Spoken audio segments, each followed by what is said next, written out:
अजीज़ो, आपको वेलकम करते हैं और शालोम। खुदाम का फजल, खुदाम की बरकत, खुदाम की रहमत आप सबों के साथ रहे और आपके घरानों के साथ, तमाम ईमानदारों के साथ रहे। हम इस बात के लिए खुदाम की शुक्रगुजारी करते हैं कि खुदाम हमें यह मौके देता है कि हम आपके साथ रेगुलरली इस बरकत को, इस ब्लेसिंग को शेयर कर सकते हैं जो हमारे लिए भी बरकत का वसीला है। आज हम खुदाम के कलाम में से जो खुदावंद की आवाज़, खुदावंद का मकसद सीखने को है, वो मेरे आपके हम सबों के लिए है। हम जो ईमानदार कहलाते हैं, हम जो अपने आप को कलीसिया कहते हैं, और वो भी जो अभी इस कलीसिया का हिस्सा नहीं बने, जब वो इस कलीसिया का हिस्सा बनते हैं, खुदावंद यीशु मसीह को, हमारे मुनज्जी यीशुआ मसीह को, खुदावंद खुदा के इकलौते बेटे को, हमारे अच्छे सरदार काहिन को कबूल करते हैं, तो उनके लिए भी यही गोल है। क्या गोल है, क्या मकसद है, क्या फोकल पॉइंट है? मेरे साथ देखिए कुलसियों के नाम, पौलुस रसूल का खत, कुलसियों, उसका पहला बाब, Colossians 1:28 and 29। जिसकी मनादी करके हम हर एक शख्स को नसीहत करते और हर एक को कमाल दनाई से तालीम देते हैं, ताकि हम हर शख्स को मसीह में कामिल करके पेश करें। और इसीलिए मैं उस कुव्वत के मुआफिक जांफशानी से मेहनत करता हूँ जो मुझ में जोर से असर करती है। हालेलुया। पौलुस कह रहे हैं कि वो जांफशानी से काम कर रहे हैं। किस लिए? कि वो खुदावंद के हुजूर आपको, यानी कुलसियों की कलीसिया और जो भी कुलसियों की कलीसिया की मानद है, आपकी और मेरी मानद है, उसको खुदावंद के हुजूर कामिल करके पेश कर सके। That is the goal of the disciple of Jesus Christ, Yeshua मसीह का जो डिसाइपल है। और वो खुदावंद की मर्जी के मुताबिक कह रहे हैं। मेरा और आपका यही मानना है और यही हकीकत है कि कलाम पाक रूह की हिदायत और इंस्पिरेशन से लिखा हुआ आसमानी इल्हामी कलाम है और यही खुदावंद की मर्जी है। सो अगर खुदावंद की मर्जी जो पौलुस ने आप पर और मुझ पर जाहिर की है, ये है कि वो हमें कामिल करके खुदावंद के हुजूर पेश करे, तो हमें कामिल बनने की जरूरत है। इंग्लिश में से कहते हैं मैच्योरिटी हासिल करना, टू बी मैच्योर, पुख्ता होना, तरक्की की उस महराज पर पहुंचना जिसे हम खुदावंद की नजर में अल्टीमेट कह सकें। और खुदावंद का ये जो रोल है, ये गोल है आपके लिए और मेरे लिए, अजीजों, ये सिर्फ बाइबल पढ़ने से या खुदावंद यीशु मसीह को अपना शख्सी निजात दहिंदा कबूल कर लेने से नहीं है, but it is a growing process, it is a maturing process. और वो प्रोसेस ऑफ मैच्योरिंग, वो जो कामिल होने का प्रोसेस है, उसको समझने की जरूरत है, क्योंकि पौलुस जो है वो करंथियों के नाम अपने खत में, पहला करंथियों उसका 3 बाब, 1 Corinthians chapter 3 में कहते हैं कि करंथियों का खत जो है वो रोमियो के बाद है बाइबल मुकद्दस में, और लिखा है, ए भाइयों, पहली आयत से मैं पढ़ रहा हूं, ए भाइयों, मैं तुमसे उस तरह कलाम ना कर सका जिस तरह रूहानियों से, बल्कि जैसे जिस्मानियों से, और उनसे जो मसीह में बच्चे। पौलुस गिला कर रहे हैं, पौलुस शिकायत कर रहे हैं करंथियों की कलीसिया से। वो कह रहे हैं, मैंने तुम्हें दूध पिलाया और खाना ना खिलाया क्योंकि तुमको उसकी बर्दाश्त न थी। तुम जिस्मानी हो, you are of carnal nature. क्यों ऐसी शिकायत कर रहे हैं? यहां पर मैं ये बता दूं आपके लिए, जो मुझसे वाकिफ हैं, जो बाइबल स्टडी करते हैं, वो इस हकीकत से वाकिफ होंगे कि खुदावंद का ये बंदा जो है पौलुस, जिसके हवाले से मैं आपको एमाल की किताब सिखा चुका हूं, रोमियो का लेटर सिखा चुका हूं, हम कोशिश करेंगे कि इसके हवाले से मजीद सीखें। करंथियों और कुलसियों और इब्रानियों से आज हम बरकत पाएंगे, और इसी तरह हम इन खुतूत के हवाले से, लेटर्स के हवाले से जो खुदाम की मर्जी है इस दौर में, उसको सीखने की, समझने की कोशिश करेंगे। पौलुस कह रहे हैं, जब ये खत लिखते हैं, तो this is close to 55 AD, एक मोहतात अंदाजे के मुताबिक दिस इज 55 AD। जब वो करंथस की कलीसिया में गए थे, that was about 45 to 50 AD, यानी 5-10 साल हुए उन्हें यहां से गए हुए। 5-10 सालों में वो एक्सपेक्ट कर रहे थे कि ये लोग पुख्ता होंगे, ये लोग मैच्योर होंगे, ये लोग कामिलियत की जाने बढ़ रहे होंगे, लेकिन ऐसा नहीं है। और पौलुस उनके हवाले से उनसे शिकायत कर रहे हैं कि तुम तो जिस्मानियों की तरह हो। अगरचे ये कलीसिया है, और कई दफा जब हम कार्नल नेचर की, जिस्मानी नेचर की बात करते हैं तो हम यही कहते हैं कि जी ये बाहर आलियां दी गल हो रही है, उन्हां दी गल हो रही है जेडे मसीही नहीं ने, जो क्रिश्चियंस नहीं है, जो खुदा पर एतमाद या ईमान नहीं रखते हैं, ये उनकी बात हो रही है। लेकिन पौलुस इनको, कुरिन्थस की कलीसिया को जिस्मानी कह रहे हैं क्योंकि वो मैच्योर नहीं हुए, वो बढ़े नहीं है, उन्होंने तरक्की नहीं की है, वो कामलियत की जानिब नहीं बढ़े हैं। और अगर आप और मैं और हमारे चर्चेस कामलियत की जानिब, तरक्की की जानिब नहीं बढ़ रहे, तो पौलुस आज आपसे, मुझसे भी इसी तौर पर मुखातिब हो रहे हैं। वो कह रहे हैं कि 5 सालों में तो तुम्हें मैच्योर हो जाना चाहिए था, तुम्हें गोश्त खाने के काबिल हो जाना चाहिए था, तुम अभी भी दूध पी रहे हो।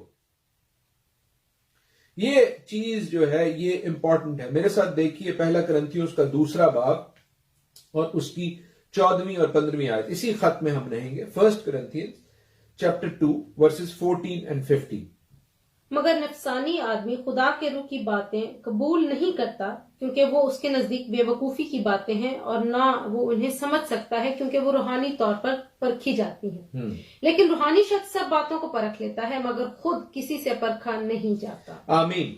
सो हम फर्क क्या देख रहे हैं, डेफिनेशन क्या है, क्योंकि तीसरे बाब में वो बात कर रहे हैं जिस्मानियों की और रूहानियों की, तो उससे पहले उसकी डेफिनेशन भी हमें बतानी चाहिए। और पौलुस ही ने इस खत में पाकरू की मार्फत हमें बताया है कि जिस्मानी आदमी जो हैं वो क्या करते हैं, वो खुदा के रूह की बातें कबूल नहीं करते।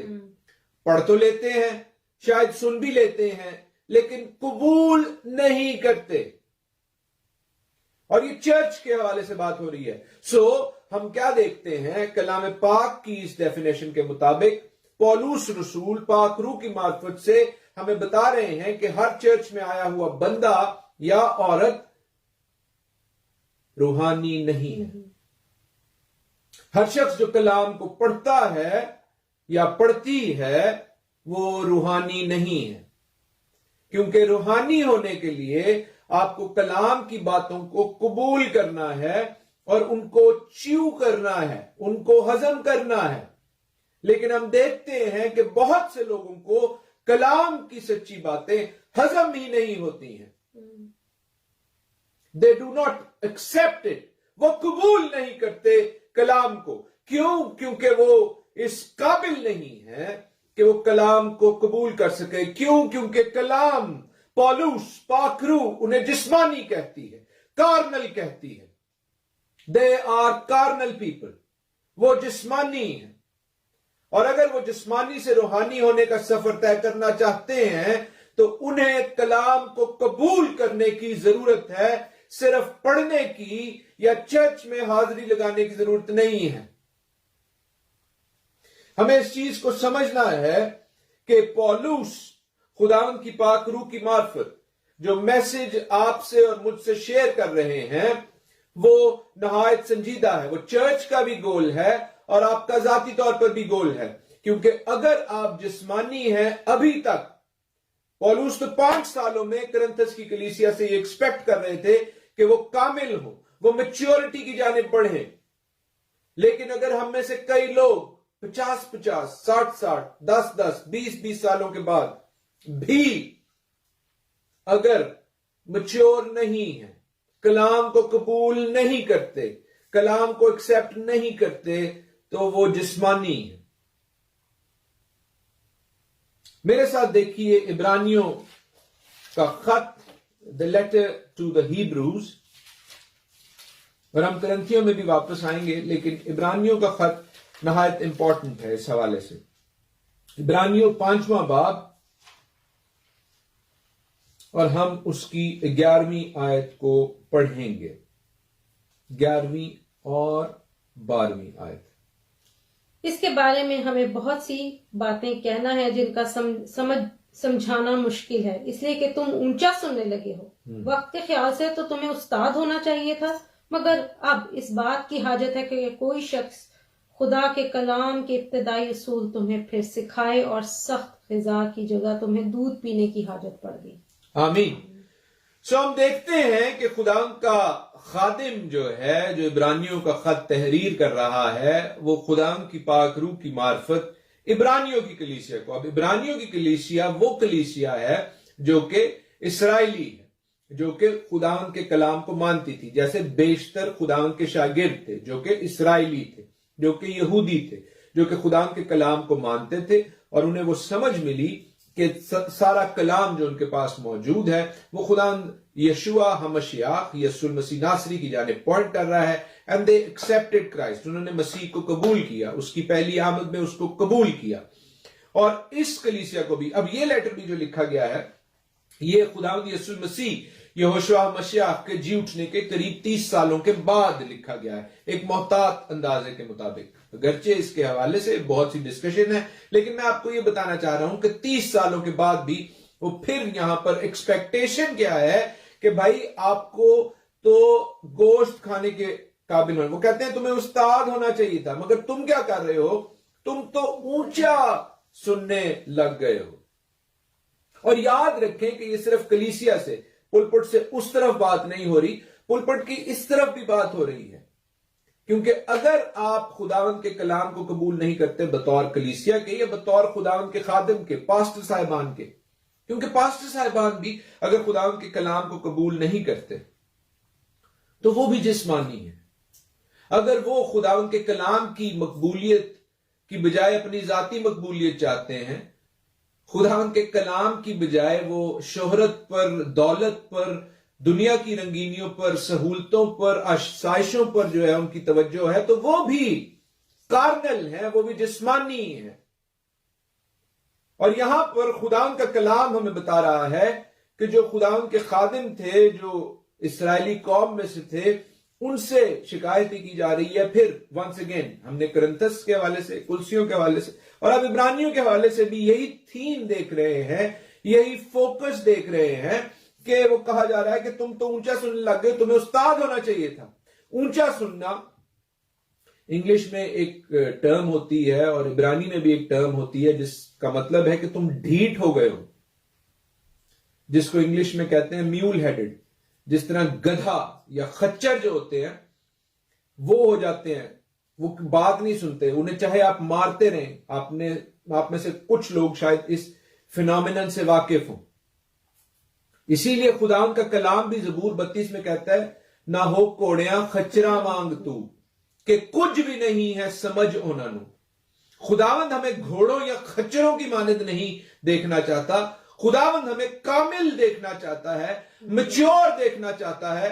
खुदावंद चाहता है कि आप और मैं कामिलियत की जानिब बढ़ें, उसके कलाम की इब्तदाई बातों को छोड़कर आगे बढ़ें, उन बातों को जिनको लोग पढ़ते हैं उनको इस्तेमाल में लेकर आए। That is the difference. और खुदावंद ये बात आपको और मुझको आज की शाम फिर सिखा और बता रहे हैं कि अगर हम सिर्फ दूध पी रहे हैं, दूध कौन पीता है अजीजों? दूध वो पीते हैं बच्चे जो नौमालूद होते हैं, जिनके दांत नहीं होते हैं, जिनका हाजमा सही नहीं होता है, वो दूध पीते हैं। लेकिन दूध पीने के बाद उन्हें तरक्की करनी चाहिए। बच्चे दूध पीने के बाद बढ़ते हैं और वो इस लायक होते हैं कि वो गोश्त खा सके, वो रोटी खा सके। हम इब्रानियों के 5वें बाब की 12वीं आयत से आगे पढ़ते हैं, जहां पर लिखा है कि वक्त के ख्याल से तो तुम्हें उस्ताद होना चाहिए था, मगर इस बात की हाजत है कि अब कोई शख्स तुम्हें खुदा के कलाम के इब्तदाई असूल फिर सिखाए, और सख्त ग़िज़ा की जगह तुम्हें दूध पीने की हाजत पड़ गई है। क्योंकि दूध पीते हुए को रास्तबाजी का कलाम का तजर्बा नहीं होता, वो बच्चा है, तजर्बा नहीं होता।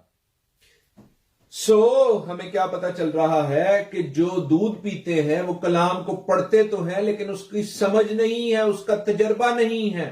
How can you have experience of it? Only when you are going to apply it in your life. जब तक आप खुदावंद के कलाम को अपनी जिंदगी में अप्लाई नहीं करेंगे, you will still be an infant, you will be on milk, you will not go on to meat. आप खलाब पिएंगे, आप खला, जो हमने आज इब्रानी वर्ड पढ़े हैं, गोश्त, वो नहीं खाने के काबिल हैं। वो कहता है कि सख्त ग़िज़ा पूरी उम्र वालों के लिए होती है जिनके हवास काम करते करते नेक व बद में इम्तियाज करने के लिए तेज हो गए हैं। आपने उस कलाम को काम में लेकर आना है, तब आप जो है वो कामलियत की जानिब बढ़ेंगे। इस बात को समझिए कि कलाम को सिर्फ पढ़ना नहीं है, चर्च में हाजिरी सिर्फ नहीं लगानी है, बल्कि उस कलाम को इस्तेमाल में लेकर आना है।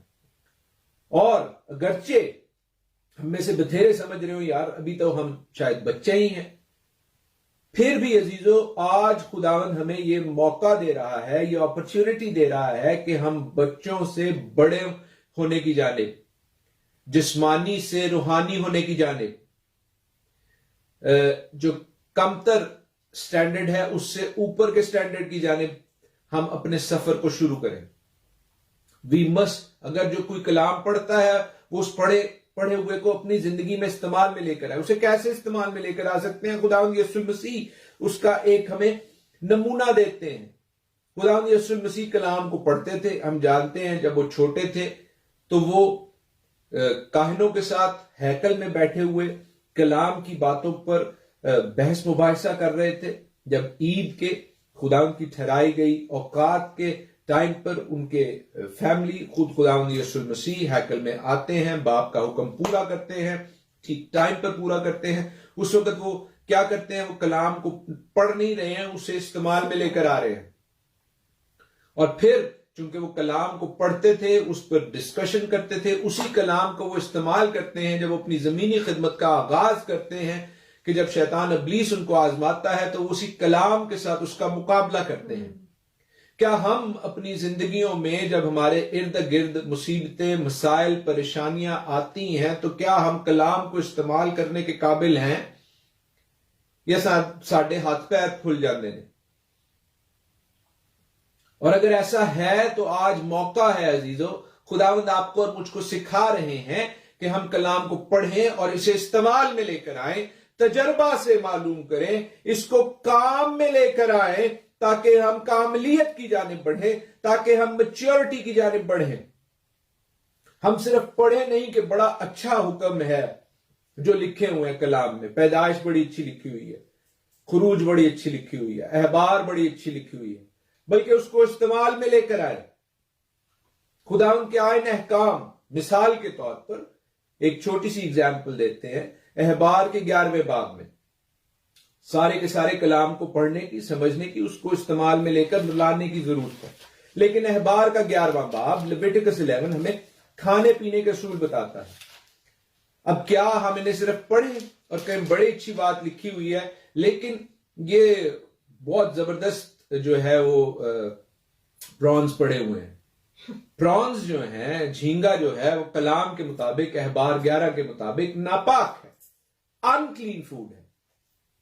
लेकिन क्या हम सिर्फ उसे पढ़ें या अब हम उसे इस्तेमाल में लेकर आए?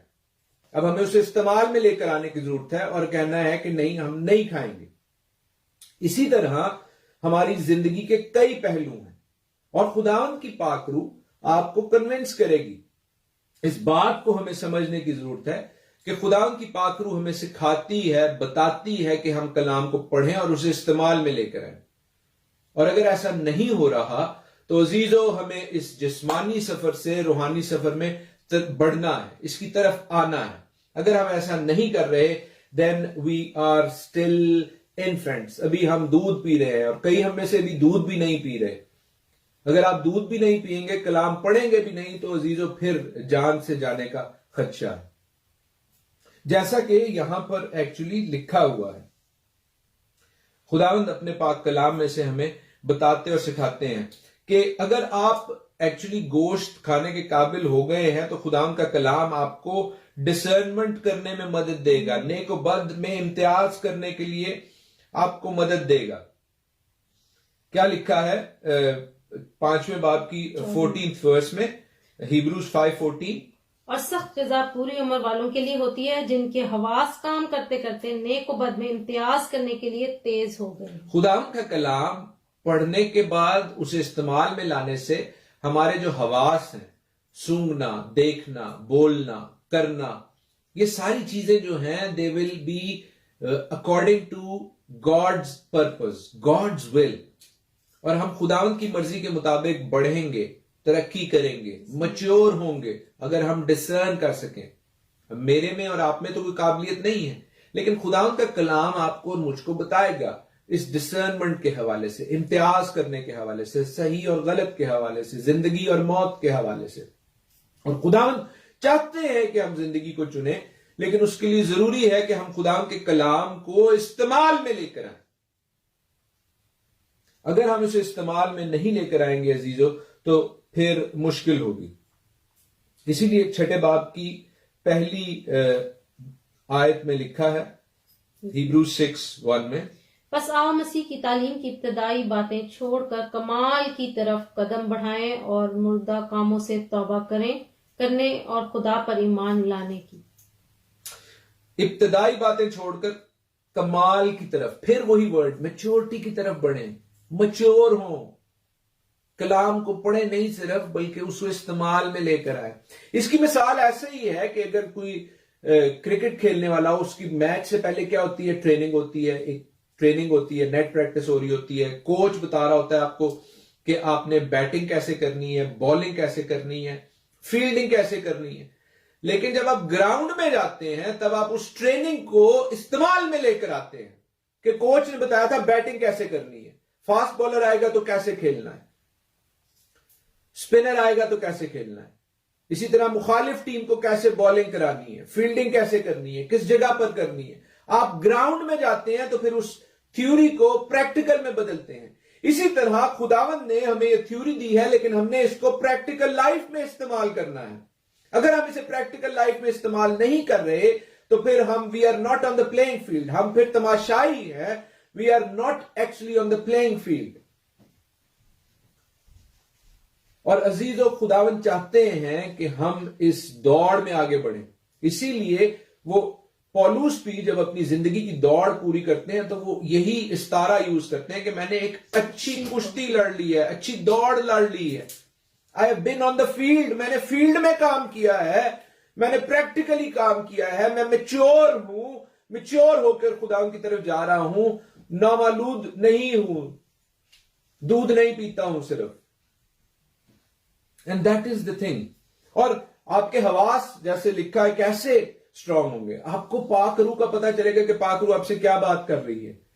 कई लोगों को समझ ही नहीं होती कि वो पाक रूह से बात कर रही है या कोई और सोर्स उनके साथ बात कर रही है। आपके हवास, लिखा है, काम करते करते जो कलाम को तजर्बा से इस्तेमाल कर रहे हैं वो तेज होंगे। आपका एंटना जो है वो पाक रूह के साथ इन ट्यून होगा। और अगर ऐसा नहीं है तो फिर आप उस कुव्वत के लिबास से महरूम हैं। खुदावंद चाहते हैं कि ऐसा हो कि आप उस पावर सोर्स के साथ, पाक रूह के साथ, जो हमारे लिए कुव्वत का लिबास है, इन ट्यून हो। लेकिन अगर आप कलाम को इस्तेमाल ही नहीं कर रहे तो आप कैसे उस पाक रूह को ले सकेंगे? खुदावंद यीशु मसीह हिब्रूज ही के 5th चैप्टर में इस तरह हमें बताते हैं कि 5वीं आयत से आगे मैं पढ़ रहा हूं, हिब्रूज 5:5। इस तरह मसीह ने भी सरदार काहिन होने की बुजुर्गी अपने तय नहीं दी, बल्कि उसी ने दी जिससे उसने कहा था कि तू मेरा बेटा है, आज तू मुझसे पैदा हुआ है। चुनाचे वो दूसरे मुकाम पर भी कहता है कि तू मलके सदक के तौर पर अबद तक काहिन है, अबद तक काहिन है। अब काहिन होने के लिए, जो कि अजीजों मेरा और आपका ऑफिस भी है, क्योंकि यही हमारा गोल है। हम सब यही कहते हैं, मसीह क्या कहते हैं कि हम शाही काहिनों का फिरका है। कहां लिखा हुआ है? मेरे साथ देखिए, 1 पीटर चैप्टर 2 वर्स 9, पहला पतरस का खत, उसका 2 बाब और 9वीं आयत। लेकिन तुम एक बरगुजीदा नस्ल, शाही काहिनों का फिरका, मुकद्दस कौम और ऐसी उम्मत हो जो खुदा की खास मिल्कियत है, ताकि उसकी खूबियां जाहिर करो जिसने तुम्हें तारीकी से अपनी अजीब रोशनी में लाया है। सो पतरस आपको और मुझको शाही काहिनों का फिरका कह रहे हैं, और हम में से हर एक मसीही को अपने इस टाइटल का इल्म है। जिन्हों और कुछ भी नहीं पता, उन्हें भी पता है कि मैं शाही काहिन हूं। और अगर आप हैं तो फिर आपको मैच्योर होना है, क्योंकि काहिन होने के लिए मैच्योर होना जरूरी है। क्योंकि खुदावंद यीशु मसीह भी जब उसने अपनी खिदमत पूरी की, जैसे लिखा है कि आज तो मुझसे पैदा हुआ, ये उसकी पैदाइश के हवाले से नहीं है, बल्कि जब वो दोबारा जी उठते हैं मसलूबियत के बाद, उसके हवाले से लिखा हुआ है आज तो मुझसे पैदा हुआ है। और फिर उसे मलके सिदक का टाइटल मिला, उस काहिन का जो कि बाइबल में एक मिस्ट्री है, एक मुअम्मा है। लेकिन अजीजों, अगर ये टाइटल खुदावंद यीशु मसीह को मिला है, तो हम देखते हैं कि उससे पहले मलके सिदक का जिक्र कहां पर है। मलके सिदक इब्रानी का लफ्ज है, मलक कहते हैं बादशाह को, सदक सदाकत से निकला है, किंग ऑफ राइचियसनेस। लेकिन ये किंग ऑफ राइचियसनेस हमें जेनेसिस 14 में, पैदाइश के 14वें बाब में नजर आते हैं। पैदाइश उसका 14वां बाब, हम वहां पर गालिबन उसकी 17वीं आयत से आगे जो है इनका जिक्र पढ़ेंगे। और मलके सिदक सालम का बादशाह रोटी और मैल आया, और वो खुदा ताला के का काहिन था, और उसने उसको बरकत देकर कहा, खुदा ताला की तरफ से जो आसमान और जमीन का मालिक है, इब्राहिम मुबारक हो। आमीन। इब्राहिम जो है, उस वक्त अभी तक उनका नाम इब्राहिम नहीं था, वो इब्राहिम थे। उनके भतीजे लूत को अगवा कर लिया गया था। वो जाते हैं, एक जंग करते हैं, उस जंग में से जीतकर वो आते हैं, और यहां पर हमें मलके सिदक जो है उनका जिक्र फर्स्ट टाइम बाइबल में मिलता है। फिर हमें इब्रानियों में खुदावंद यीशु मसीह को मलके सिदक का टाइटल दिखाई देता है। मलके सिदक उन्हें क्यों कहा जा रहा है, और उस हवाले से it is a very big topic, लेकिन मैं आपको मुख्तसरन बता देता हूं, because this is very interesting, बहुत एक्साइटिंग भी है।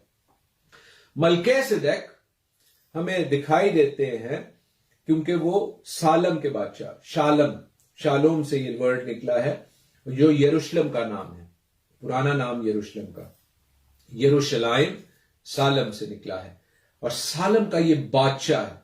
लेकिन ये सिर्फ बादशाह नहीं है, बल्कि खुदावंद का कलाम कहता है कि वो काहिन भी है खुदा का।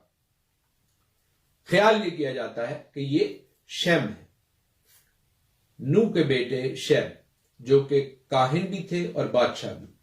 बाद में जब इसराइल की कौम तरक्की करती है, इसराइल के 12 कबीलों में से 12 बेटों में से कहानत एक कबीला को, लावी के कबीला को, और बादशाही एक दूसरे कबीला को, यहूदा के कबीले को मिलती है।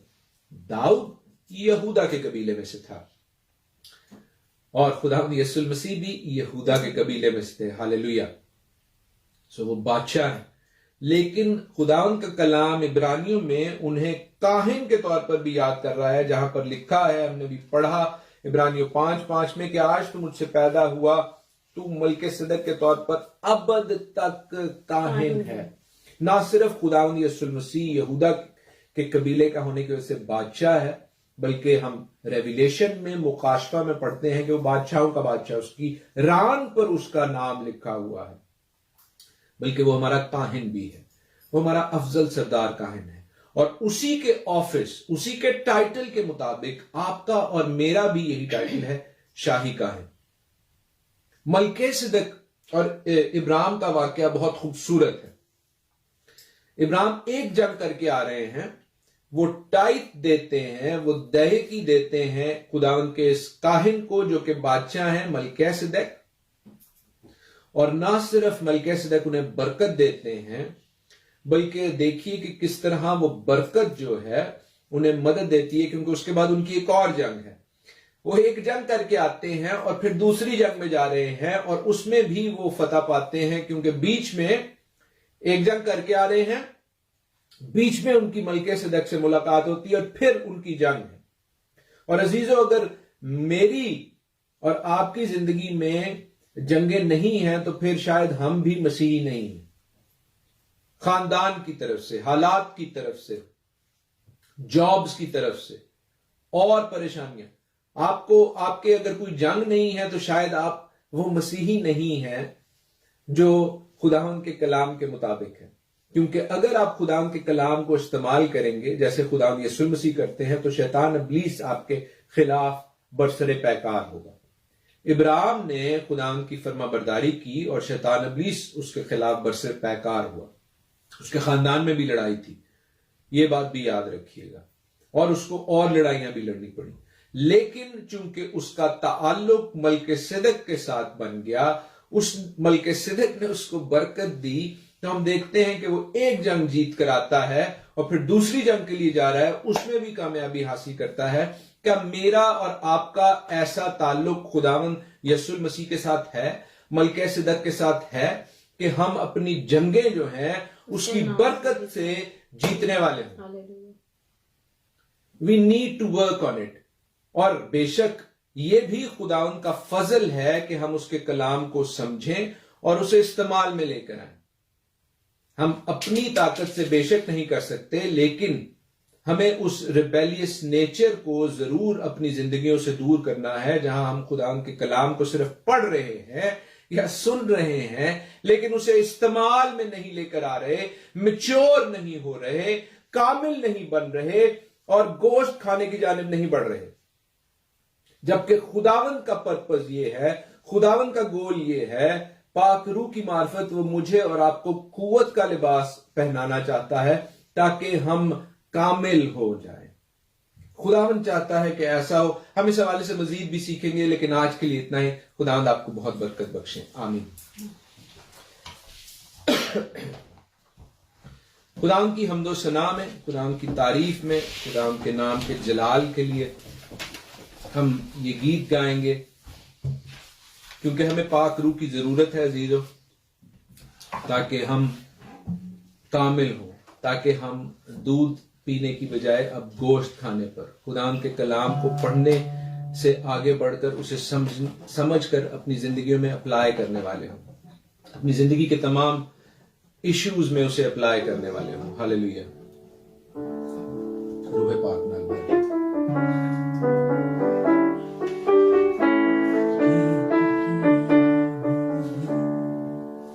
रूह पाक नाल भर के गीत तेरे गावांगे, रूह पाक नाल भर के गीत तेरे गावांगे।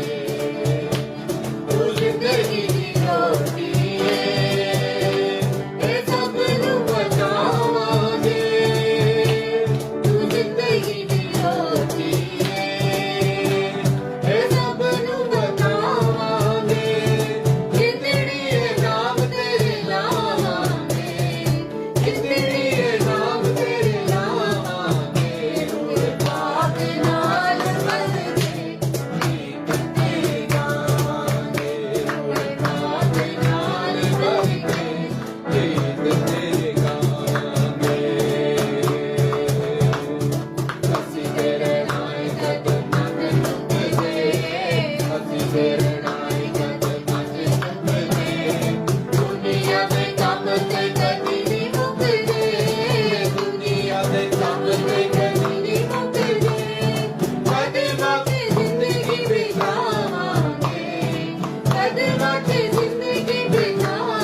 खुदाम की शुक्रगुजारी करते हैं आप सबों के लिए। और बेशक जैसे मैंने कहा मलकिसिदक के हवाले से इट्स अ वास्ट टॉपिक, लेकिन मलकिसिदक याद रखिए खुदाम यीशु मसीह के साथ कैसे उनकी मुताबिकत है। कई लोग ये भी सवाल करेंगे और लोगों के जहनों में होगा, मलकिसिदक जब इब्राहिम को मिलते हैं तो उसे बरकत कैसे देते हैं? लिखा है कि उसने उसे रोटी और मैं दिया। और खुदाम यीशु मसीह भी हम देखते हैं कि जब अपने शागिर्दों के साथ आखिरी फसा में शामिल होते हैं तो कहते हैं कि मैं अपना बदन देता हूं जो तुम्हारे लिए रोटी है, और मैं अपना लहू देता हूं जो तुम्हारे लिए ये मैं है। वो मैं और रोटी को बरकत देकर तोड़ते हैं, अपने बदन और अपने खून से उसे तशबीह देते हैं। इसलिए हमारा मलकिसिदक जो है हम उसकी शुक्रगुजारी करते हैं। वही हमारा मीडिएटर है, वही हमारा सरदार काहिन है, यहोवा आसमानी बाप के दाहिने हाथ। हालेलुया। हम उसी के नाम में आप सबों के लिए बरकत और सलामती को मांगते हैं। खुदा आपको, आपके घरानों को बाबरकत बनाए, आपके कामकाज के हवाले से, आपकी जॉब्स के हवाले से, रिश्तों के हवाले से, और भी जो भी आपकी जरूरियात हैं खुदावंद आप अपने दाहिने हाथ से उसे पूरा करें। हमारे मुनज्जी खुदावंद यीशु मसीह नासरी के नाम में आमीन। आए हमारे बाप तू जो आसमान पर है, तेरा नाम पाक माना जाए, तेरी बादशाही आए, तेरी मर्जी जैसे आसमान पर पूरी होती है जमीन पर भी हो। हमारे रोज की रोटी आज हमें बख्श दे, और जिस तरह हम अपने कर्जदारों को माफ करते हैं तू भी हमारे कर्ज हमें माफ कर। हमें आजमाइश में ना पड़ने दे, बल्कि बुराई से बचा, क्योंकि बादशाही और कुदरत और जलाल हमेशा तेरे ही है। आमीन। अब यहोवा खुदावंद आपको बरकत बख्शें और आपको महफूज रखें। यहोवा खुदावंद अपना चेहरा आप पर जलवागर फरमाए और आप पर मेहरबान रहें। यहोवा खुदावंद अपना चेहरा आपकी तरफ मुतवज्जा करे और आपको शालोम बख्शे। खुदावंद यीशु मसीह का फजल, खुदा बाप की मोहब्बत और पाक रूह की रफाकत और शराकत आप सबों के साथ, आपके घरानों के साथ और तमाम ईमानदारों के साथ अब से अब तक होती रहे। आमीन। जय मसीह की, हर शय मसीह की।